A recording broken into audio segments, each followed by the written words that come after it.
नमस्कार, स्वागत है आप सभी का सत्याग्रह विद CNN में और मैं हूं हेमंत भट्ट। आपको विशेष प्रसारण हम दिखाने के लिए इस समय है तीर्थराज प्रयाग में और आप देख सकते हैं कि एक अपार जनसैलाब जो है वो भारत के अलग अलग राज्यों से निकल कर के इस समय तीर्थराज प्रयाग में आया हुआ है।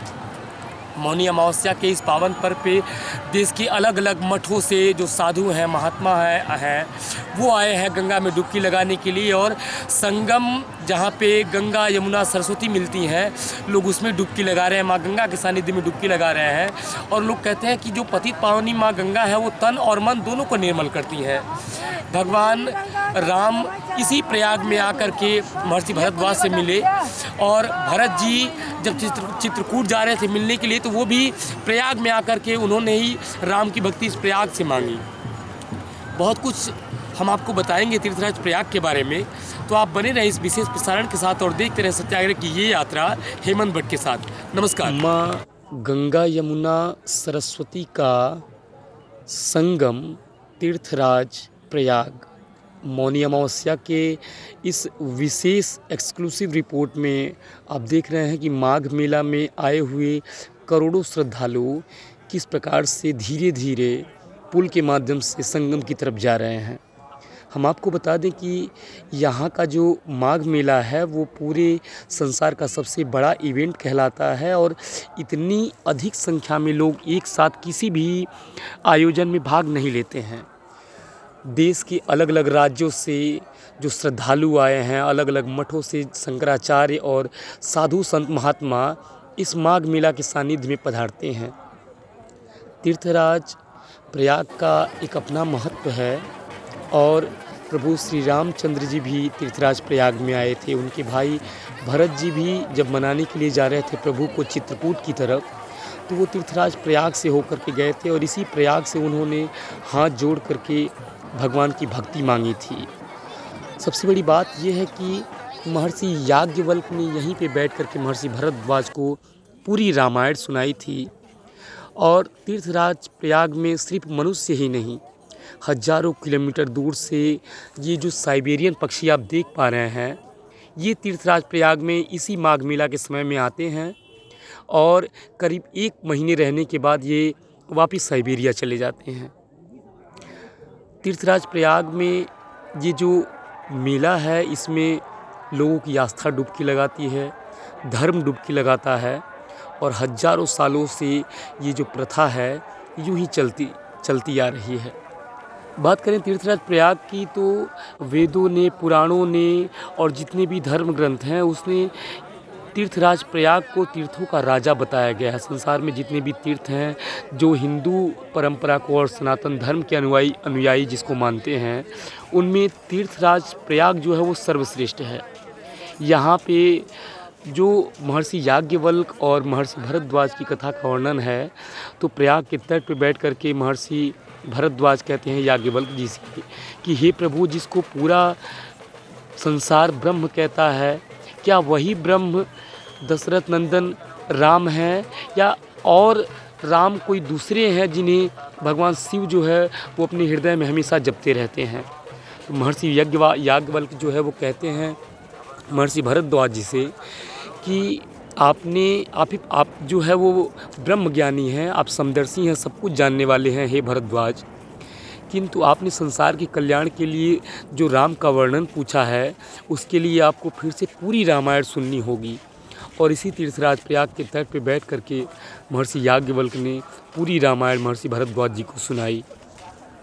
मकर संक्रांति से शुरू होकर और वसंत पंचमी तक चलने वाले इस माघ मेले में भारत के कोने कोने से जो श्रद्धालु हैं वो तीर्थराज प्रयाग में खींचे चले आते हैं। ये महिमा है तीर्थराज प्रयाग की।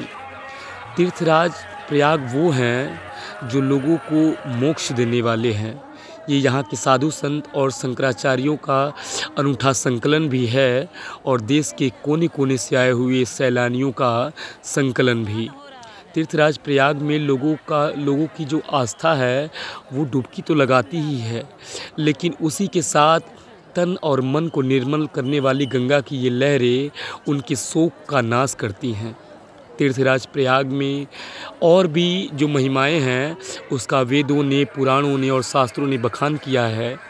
लेकिन जिस प्रकार से इस गंगा की रेत में फैले हुए दूर और सुदूर इलाकों को लाइट से और प्रशासन की व्यवस्था से सजाया गया है, ये सरकार के सराहनीय काम का एक उदाहरण भी है। हम बात करें अगर देश में मौजूदा सरकार की, तो उसके द्वारा जिस प्रकार की सेवाएं और सुरक्षा और व्यवस्था इन 2-4 सालों में देखने को मिली है, वो एक बेहतर उदाहरण है राजनीति का। तीर्थराज प्रयाग में ये हमारा जो सेशन है वो चलता रहेगा। हम और भी बहुत सारे दृश्य आप तक पहुंचाने का प्रयास करेंगे, लेकिन आप बने रह सकते हैं इस यात्रा के साथ। सेवा होने लगी, परिवार वालों को देख करके अच्छा नहीं लगा, ये हमारी पुत्र वधू है और ऐसे समाज में बैठती है, समाज में जाकर के बैठती है, हमको हमारी नाक कट जाएगी, बदनामी हो जाएगी।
कल प्रदोष है, आज जो है सारी की सारी कमल पुष्प तैयार।